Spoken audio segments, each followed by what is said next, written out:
বাজার করতে গিয়ে এত বাজেভাবে বিপদে পড়ে যাব ভাবতেও পারি। রাত 10টার সময় টানা 1.5 ঘন্টার বৃষ্টিতে বাচ্চা নিয়ে বাইরেই আটকা পড়ে গিয়েছিল। সংসারের অনেক জিনিসপত্রই ফুরিয়ে গিয়েছে। এইদিকে আপনাদের ভাইয়া দিনের বেলায় সময় পাচ্ছে না আমাদেরকে নিয়ে বাজার করতে যাওয়া। আকাশের অবস্থা ভালো দেখে সন্ধ্যার পরে বের হয়েছিলাম স্বপ্নের আউটলেটে যাওয়ার উদ্দেশ্যে। বাচ্চা নিয়ে একটু কমফোর্টেবল ভাবে সবকিছু নিজের হাতে দেখে শুনে এক জায়গাতেই সবকিছু পেয়ে যায় বলেই বারবার এখানে বাজার করতে আসি। সংসারের প্রয়োজন তো কোনো দিনই শেষ হবে না। যতই সারা মাসের বাজার একবারেই করে নিই না কেন, তারপরও দেখা যায় প্রত্যেকদিন কোনো না কোনো কিছু কেনার দরকার লেগেই থাকে। একটা ছোট্ট সংসার, খুব সাধারণভাবে জীবনযাপন করি, তারপরও দেখা যায় মাস শেষে অনেকগুলো টাকা সংসারের পেছনেই খরচ হয়ে যায়। দিন দিন মানুষের দাম কমে যাচ্ছে আর জিনিসপত্রের দাম হুড় করে বেড়েই চলেছে। আমার ছানাটাও বাজার করতে শিখে গিয়েছে, তবে আমার সংসারের না, তার নিজের পছন্দের। সে যেগুলো খেতে পছন্দ করে, চকলেট, সস, এগুলো নিজের হাতেই তুলে নেয়। 3 প্যাকেট মিলে বিস্কিটের একটা কম্বো ভাবছিলাম নিব না, কিন্তু হিসেব করে দেখলাম 50 টাকা লাভ আছে, তাই নিয়ে নিলাম। নুডলস কেনা নিয়ে আপনাদের ভাইয়ার সাথে আমার ইন্ডিয়া পাকিস্তানের মতো ঝগড়া হয়। সে বলে যে বাজারের খোলা নুডলস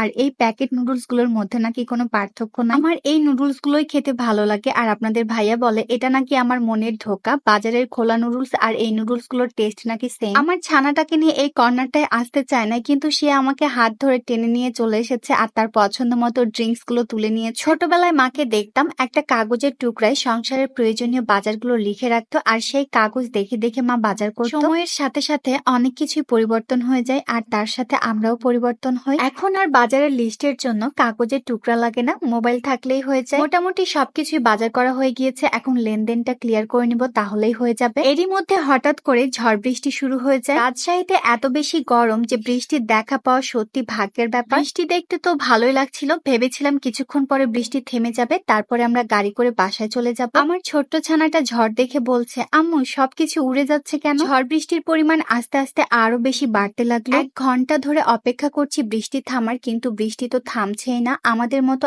আরো অনেকে আটকা পড়ে গিয়েছে। রাত 10টা বেজে পার হয়ে গিয়েছে, তারপরও বৃষ্টি তো থামছেই না। অনেকে তো বৃষ্টিতে ভিজে ভিজে চলে গিয়েছে। তারপরে বৃষ্টি যখন একটু কমলো, তখন আমরা ঠিক করলাম এই বৃষ্টির মধ্যে আমাদের চলে যেতে হবে, কারণ এর থেকেও বেশি বৃষ্টি হলে আমরা আর বাসায় যেতে পারবো না। আমি তো হিজাবও পরে গিয়েছিলাম, তার উপরে ওড়নাও পরেছিলাম, তো আমার ওড়নাটা দিয়ে আমার ছানাটাকে ভালো করে ঢেকে নিয়েছি। বাসাতে ঢুকে কাপড় চোপড় ছেড়েই আগে গরম গরম সবাই মিলে কফি খেয়েছি। আমি আর আপনাদের ভাইয়া তো পুরোটাই ভিজে গিয়েছিলাম, রাইহানা বুড়িকে একটুও ভিজতে দিই। রাস্তাতে তো 1 হাঁটু মতো পানিতে ভরে গিয়েছিল, সেই পানির মধ্যে অনেক কষ্টে আমরা বাসায় এসেছি। তো আজকের ভিডিওটা এ পর্যন্ত রাখছি, সবাইকে আল্লাহ হাফেজ।